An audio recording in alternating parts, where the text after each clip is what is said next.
তো উদাহরণস্বরূপ শামুক, ঝিনুক, অক্টোপাস, স্কুইড, কাঁকড়া এগুলো এখানকার অনেক হালাল নুডলসেও দেয়া থাকে। বাংলাদেশি হওয়ায় এগুলো তেমন একটা খাওয়া হয়নি। এগুলো কি হালাল? প্রিয় বোন, আপনাকে ধন্যবাদ।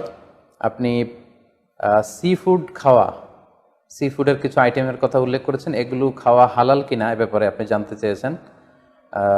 স্পেসিফিকলি সামুদ্রিক কোন কোন প্রাণী খাওয়া যাবে আর কোন কোন প্রাণী খাওয়া যাবে না, এটি ছিল আপনার প্রশ্ন। বিশেষ করে উদাহরণস্বরূপ শামুক, ঝিনুক, অক্টোপাস, স্কুইড এবং কাঁকড়ার কথা আপনি উল্লেখ করেছেন। এই প্রশ্নের উত্তরে আমরা বলবো যে আল্লাহ তাআলা আমাদের জন্য, বিশ্বাসীদের জন্য যেটা তৈয়িবাত অর্থাৎ পবিত্র খাবার রয়েছে, এগুলোকে খাওয়া আমাদের জন্য হালাল করেছেন। আর যত খাবাইস বা অপবিত্র নোংরা খাবার রয়েছে সেগুলো তিনি আমাদের জন্য হারাম করেছেন। সূরাতুল বাকারার 172 নম্বর আয়াতে আল্লাহ তাআলা ইরশাদ করছেন, ইয়া আইয়ুহাল্লাযীনা আমানু কুলু মিন তাইয়্যিবাতি মা রাযাকনাকুম ওয়াশকুরু লিল্লাহি ইন কুনতুম ইয়্যাহু তা'বুদুন। অর্থাৎ ওহে বিশ্বাসীরা, আমি তোমাদেরকে পবিত্র জিনিস থেকে যেটা রিজিক হিসেবে দান করেছি তোমরা সেটা খাও, অপবিত্র কোনো কিছু তোমরা খেও না। পাশাপাশি সূরাতুল আরাফের 157 নম্বর আয়াতে আল্লাহ তাআলা ইরশাদ করছেন, ওয়া ইউহিল্লু লাহুমুত তাইয়্যিবাতি ওয়া ইউহাররিমু আলাইহিমুল খাবাইস।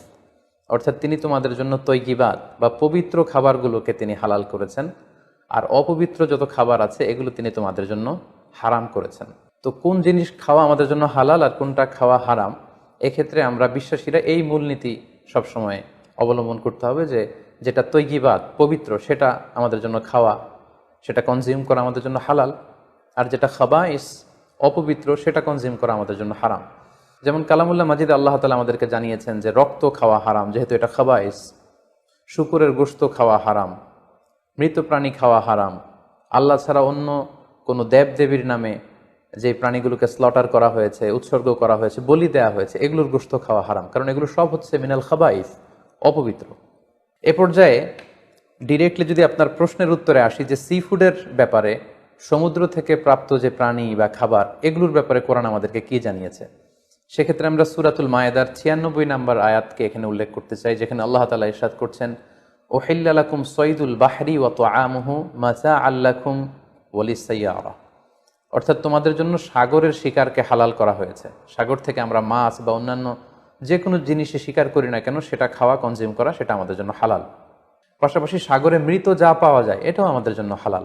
আল্লাহ বলছেন মাতাআল লাকুম ওয়া লিস-সাইয়ারা, এগুলো তোমাদের জন্য ভোগের সামগ্রী এবং নৌপথে যারা ভ্রমণ করবে তাদের জন্য ভোগের সামগ্রী।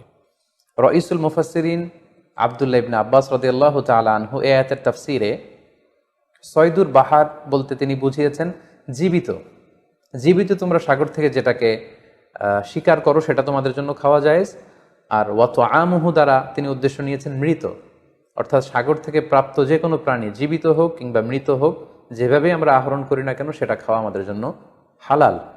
তার মানে সি ফুডের ব্যাপারে কোরআনের দিক নির্দেশনা হচ্ছে সাগর থেকে প্রাপ্ত জলজ যত ধরনের প্রাণী আছে সেটা চাই জীবিত হোক কিংবা মৃত হোক, সেটাকে আল্লাহ তাআলা আমাদের জন্য খাওয়া হালাল করে দিয়েছেন। প্রিয় বোন, এবার যদি আমরা সুন্নার দিকে তাকাই তাহলে দেখব যে সুনানে নাসাইর একটি হাদিস আমরা এখানে উল্লেখ করতে পারি, যেখানে সাহাবারা আল্লাহ রাসূল সাল্লাল্লাহু আলাইহি ওয়াসাল্লামকে প্রশ্ন করেছিলেন যে ইয়া রাসূলুল্লাহ, আমরা যখন নৌ ভ্রমণে বের হই তখন আমাদের কাছে মিষ্টি পানি খুব কম থাকে, আমাদের সংগ্রহে পানি খুবই কম থাকে, আর সেটা দিয়ে যদি আমরা অজু করে ফেলি তাহলে আমরা তৃষ্ণার্ত হয়ে যাব। হাদিসের ভাষ্যটি ছিল এমন যে ইয়া রাসূলুল্লাহ, ইন্না নারকাবুল বাহরা ওয়া নাহমিলু মা'ানাল কলিলা মিনাল মা ফাইন তাওয়াদ্দানা বিহি আতিশনা আফানা তাওয়াদ্দাউ মিন মাইল বাহর। সাহাবারা প্রশ্ন করেছিলেন, ইয়া রাসূলুল্লাহ, আমরা কি সাগরের পানি দিয়ে অজু করতে পারবো? সাগরের পানি দিয়ে কি অজু করা জায়েজ?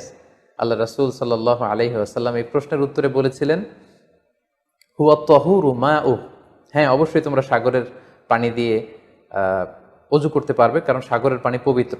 যদিও আমরা জানি যে সাগরের পানি লবণাক্ত, কিন্তু সাগরের পানি পবিত্র, তোমরা সাগরের পানি দিয়ে অজু করতে পারবে। প্রশ্নের উত্তর এতটুকু দিয়ে তিনি ক্ষান্ত হননি, তিনি এক্সট্রা আরও একটা স্টেটমেন্ট তিনি দিয়েছেন, সেটা হচ্ছে আল হিল্লু মাইতাতুহু। আল হিল্লু মাইতাতুহু মানে হচ্ছে সাগরের মৃত প্রাণী খাওয়াও তোমাদের জন্য হালাল। অর্থাৎ সাগরের পানি পবিত্র আর সাগরের মৃত প্রাণী এগুলো তোমাদের জন্য খাওয়া হালাল।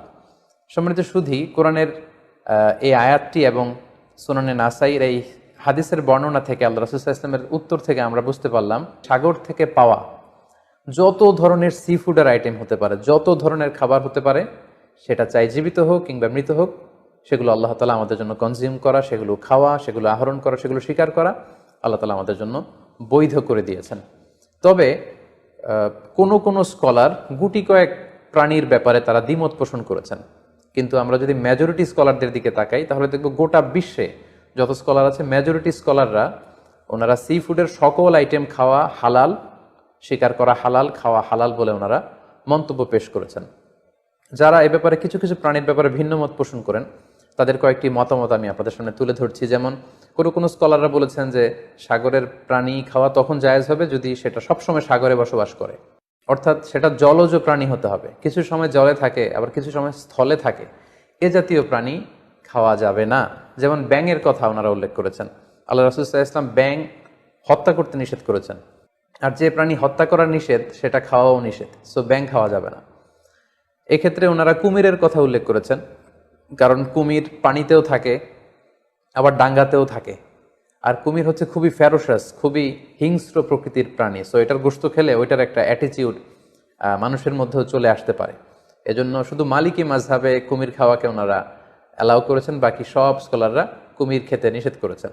এক্ষেত্রে আমরা কচ্ছপের কথা উল্লেখ করতে পারি।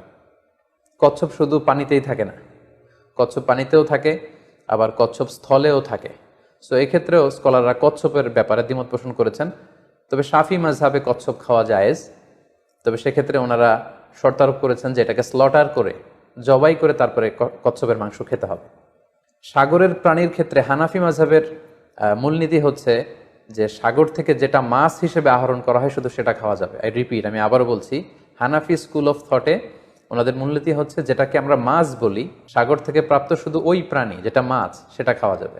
যেটাকে দেখতে অনেকটা কীট পতঙ্গের মতো মনে হয়, যেটা দেখতে অনেকটা পোকামাকড়ের মতো মনে হয়, হানাফি স্কুল অফ থটে সেটাকে নাজায়েজ বলা হয়েছে। যেমন প্রিয় বোন আপনি প্রশ্ন করেছেন যে শামুকের কথা, ঝিনুকের কথা, কাঁকড়ার কথা, সো এগুলো খাওয়া হানাফি স্কুল অফ থটে মাকরু বলা হয়েছে। ওনারা মনে করেন যে এগুলো মাছ জাতীয় প্রাণীর অন্তর্ভুক্ত নয়, বরং এগুলো দেখতে অনেকটা কীট পতঙ্গ বা পোকামাকড়ের মতো, এগুলো জলজ প্রাণী, ফলে এগুলো খাওয়া যাবে না। পাশাপাশি হানাফি স্কুল অফ থটে মাছের ক্ষেত্রেও নিয়ম হচ্ছে যে মাছটা জীবিত আপনাকে স্বীকার করতে হবে। সেটা যদি মৃত হয়, পানিতে ভেসে আছে, যেটাকে তফি বলে আরবিতে, এই জাতীয় মরা মাছ খাওয়া যাবে না। এর কারণ ওনারা এক্ষেত্রে খুব এক্সট্রা কশন ওনারা ব্যবহার করেছেন, অর্থাৎ মাছ যদি মরে পানিতে ভেসে থাকে সেক্ষেত্রে এটা কি স্বাভাবিক মৃত্যু হয়েছে মাছের নাকি বিষাক্ত কোনো জিনিস খেয়ে মাছের মৃত্যু হয়েছে সেটা আমরা জানি না। তো সেক্ষেত্রে ওনারা বলেছেন যে মরে পানিতে ভেসে আছে এরকম মাছ খাওয়া যাবে না, বরং জীবিত অবস্থায় আহরণ করতে হবে। পাশাপাশি হানাফি স্কুল অফ থটে আরও একটি বিষয়কে শর্তারোপ করা হয়েছে, সেটা হচ্ছে খবিস হতে পারবে না, মিনাল খাবাইস হতে পারবে না, অর্থাৎ দেখতে এটাকে একটু অপছন্দনীয় লাগে, দেখতে কেমন কেমন যেন লাগে। আমাদের মানবিক যেই আমাদের চিন্তা বা গুণাবলী, আমরা সাধারণত সেটাকে দেখতে সুন্দর লাগবে না, সেটাকে কেটে ফ্রাই করে খেতে আমাদের ভালো লাগবে না, এরকম হলেও সেটা খাওয়া যাবে না। তাদের মূলনীতি হেদায়েতে যেটা এসেছে সেটা হচ্ছে মাসি ও আসামাক ফাহুয়া খবিস, সাগরের প্রাণীর মধ্যে মাছ ছাড়া যা আছে হানাফি স্কুল অফ থটে তারা বলছেন যে এগুলো সবগুলোই খবিস, এগুলো তৈয়বাত নয়। কোরআনে আল্লাহ তাআলা আমাদেরকে যে তৈয়বাত খাবারকে হালাল করেছেন সেটা এর অন্তর্ভুক্ত নয়। তো এই কয়েকটি দ্বিমত ছাড়া আমরা যদি গোটা ওয়ার্ল্ডের মেজরিটি স্কলারদের দিকে তাকাই তাহলে দেখব যে ওনারা সব ধরনের সি ফুডকে হালাল করে দিয়েছেন। কারণ কোরআনের এই আয়াতটি যেটি আমি বললাম যে ওহিল্লা লাকুম সাইদুল বাহরি ওয়া তুআমুহু, এটি এবং রাসূল সাল্লাল্লাহু আলাইহি ওয়াসাল্লামের স্টেটমেন্ট আল হিল্লু মাইতাতুহু, সাগরের যে কোনো প্রাণী এটা মরা হলেও খাওয়া জায়েজ, এই আয়াতটি এবং এই হাদিসটি এটা হচ্ছে খুব জেনারেল স্টেটমেন্ট, ব্যাপকভাবে সাগর থেকে প্রাপ্ত সকল খাবারের ক্ষেত্রে এটা প্রযোজ্য। যদিও হানাফি স্কুল অফ থটে কিছু কিছু সি ফুডকে মাকরু বলা হয়েছে, কিন্তু এগুলোকে আসলে হারাম বলার সুযোগ নেই, কারণ কোনো প্রাণীকে খাওয়া হারাম এটা বলতে হলে অকাট্য দলিলের প্রয়োজন, আল্লাহ দিল্লাল কাতঈয়া ছাড়া আসলে কোনো জিনিসকে হারাম বলা যায় না। তো এক্ষেত্রে এটা রুচির ব্যাপার। আমরা যদি গোটা বিশ্বে দেখি যে মেজরিটি মুসলিম কান্ট্রিতে কাঁকড়া খাওয়া হচ্ছে, অনেক স্কলারদেরকেও আমরা দেখেছি ওনারা কাঁকড়া খাচ্ছেন, ওনারা স্কুইড খাচ্ছেন, অক্টোপাস খাচ্ছেন। তো সেক্ষেত্রে আমাদের রুচিতে যদি ভালো লাগে তাহলে আমরা খেতে পারি, এটা রুচির সাথে সম্পৃক্ত। আপনার রুচিতে যদি না কুলায় আপনি খাবেন না। যেমন এই ক্ষেত্রে আমরা উদাহরণস্বরূপ দব, হাদিসে যেটা গুইসাপ জাতীয় একটা প্রাণীর কথা সহিহ বুখারীতে এসেছে, যেটা আমাদের বাংলাদেশে অনেক এলাকায় সান্ডা বলে থাকে, তো এই গুই সাপ জাতীয় প্রাণী খাওয়া কিন্তু হারাম নয়। আমরা সহিহ বুখারীর বর্ণনায় জেনেছি যে আল্লাহ রাসূল সাল্লাল্লাহু আলাইহি ওয়াসাল্লামের স্ত্রী মাইমুনা রাদিয়াল্লাহু তাআলা আনহার বাসায় আল্লাহ রাসূল সাল্লাল্লাহু আলাইহি ওয়াসাল্লাম সহ অনেক সাহাবারা খেতে বসেছিলেন। সেখানে একটা প্লেটে গুই সাপকে ফ্রাই করে দেওয়া হয়েছিল। তো রাসূল সাল্লাল্লাহু আলাইহি ওয়াসাল্লাম খেয়াল না করে সাধারণ গোশত মনে করে সেখানে তিনি হাত দিচ্ছিলেন। তখন অনেক সাহাবারা, মহিলা সাহাবারা বললেন, ইয়া রাসূলুল্লাহ, এটা তো দব, এটা তো গুই সাপ। এই কথা শুনে আল্লাহ রাসূল সাল্লাল্লাহু আলাইহি ওয়াসাল্লাম সেখান থেকে হাতটা সরিয়ে নিলেন। তো এই দৃশ্য দেখে খালিদ ইবনে ওয়ালিদ রাদিয়াল্লাহু তাআলা আনহু উনি জিজ্ঞেস করলেন, ইয়া রাসূলুল্লাহ, গুই সাপ খাওয়া কি হারাম? হারামুন আদ-দাব্বু ইয়া রাসূলুল্লাহ, আপনি যে হাত সরিয়ে নিলেন, গুই সাপ খাওয়া কি হারাম? আল্লাহ রাসূল সাল্লাল্লাহু আলাইহি ওয়াসাল্লাম বললেন যে না, গুই সাপ খাওয়া হারাম নয়, তবে আমি এটা খেয়ে অভ্যস্ত নই, আমাদের এলাকাতে এটা পাওয়া যায় না, এজন্য আমি এটা খাচ্ছি না। তাহলে বোঝা গেল এক্ষেত্রে এটা রুচির সাথে সম্পৃক্ত। সো গুই সাপ হালাল বলে যে গুই সাপ আমাদেরকে খেতে হবে, ষান্ডা আমাদেরকে খেতে হবে, এমন কোনো কথা নেই। আপনার যদি রুচিতে কুলায় আপনি খাবেন, আর রুচিতে যদি আপনার না আসে তাহলে আপনি খাবেন না। অনুরূপভাবে যেহেতু সাগরের মাছ হিসেবে হাঙ্গর মাছ, তিমি মাছের ব্যাপারে অনেকে আমাদের কাছে জানতে চায়, আমরা বলবো যে হাঙ্গর মাছ খাওয়া, তিমি মাছ খাওয়াও হালাল যদি আপনার রুচিতে আসে। হালাল বলেই যে খেতে হবে এমনটা নয়। সেক্ষেত্রে আমরা সহিহ বুখারী এবং মুসলিমের একটা চমৎকার হাদিসের কথা এখানে উল্লেখ করতে পারি। সেখানে আমরা জেনেছি যে সাহাবাদের একটা দলকে আল্লাহ রাসূল সাল্লাল্লাহু আলাইহি ওয়াসাল্লাম একটা নৌ সফরে পাঠিয়েছিলেন। বেসিক্যালি কুরাইশদেরকে আটকানোর জন্য সাওয়াহেলি পথে সাগরের উপকূল দিয়ে ওনারা গিয়েছিলেন। সাথে খাবার ছিল না, খেজুর ছিল, খেজুর শেষ, গাছের পাতা পেরে পেরে ওনারা খেতেন। হঠাৎ প্রচণ্ড ক্ষুধার্ত অবস্থায় ৩০০ জন সাহাবীর একটা কাফেলা, তারা সাগরের পাড়ে যেয়ে দেখলেন সাগরের ঢেউয়ের ধাক্কায় বিশাল এক তিমি মাছের মতো একটা প্রাণী পড়ে আছে। ওনারা এই তিমি মাছ তখন খেতে আরম্ভ করলেন। তারা সেখানে প্রায় ১ মাস ছিলেন, সংখ্যায় ছিল ৩০০ জন সাহাবীর মতো। ওনারা এই তিমি মাছ খেয়ে এটাকে ফ্রাই করে, এটাকে সিদ্ধ করে করে টানা ১ মাস ওনারা খেলেন। এবং হাদিসে এসেছে যে আমরা এই তিমি মাছের গোশত খেয়ে, যদিও হাদিসে শব্দটা এসেছে আম্বার জাতীয় একটা মাছ, তো এটা এত বড়, এটা ব্লু ওয়েল টাইপের কোনো একটা মাছ হবে, নীল তিমি টাইপের কোনো একটা মাছ হতে পারে। কারণ হাদিসে এসেছে মাছের গোশত খেতে খেতে এটার কঙ্কাল বের হয়ে আসলো। তো একজন সাহাবা এটার পাঁজরের একটা কঙ্কালকে বালুর মধ্যে গেড়ে দাঁড় করালেন, কঙ্কালের একটা হাড্ডি। এই হাড্ডিটা এত বড় ছিল যে সাহাবারা ওই হাড্ডির নিচে দিয়ে ওট সহ, ওটার হাওদাত সহ যেতে পারছিলেন এবং ব্যাক করতে পারছিলেন। তাহলে সেই তিমি মাছের কঙ্কালের স্কেলিটনের পাঁজরের হাড্ডিটা কত বড় ছিল, সেখান থেকে আমরা বুঝতে পারি এটা তিমি টাইপের কোনো একটা মাছ হবে।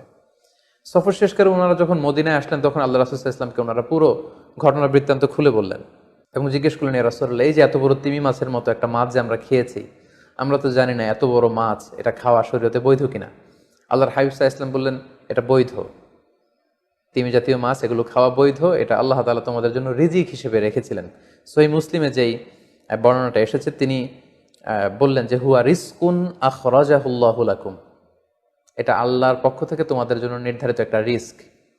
এবং আল্লাহ রাসূল সাল্লাল্লাহু আলাইহি ওয়াসাল্লাম বললেন, ফাহাল মাআকুম মিন লাহমি, ওই মাছের গোশত তোমরা যে প্রিজার্ভ করেছিলে ওইখান থেকে কি তোমাদের কাছে কিছু আছে? সাহাবারা বললেন, জি, আমাদের কাছে সেই মাছের কিছু অংশ এখনো আছে। আল্লাহ রাসূল সাল্লাল্লাহু আলাইহি ওয়াসাল্লাম বললেন, তাহলে আমাকে কিছু দাও, ফাতুতঈমুন, আমাকে কিছু খাওয়াও।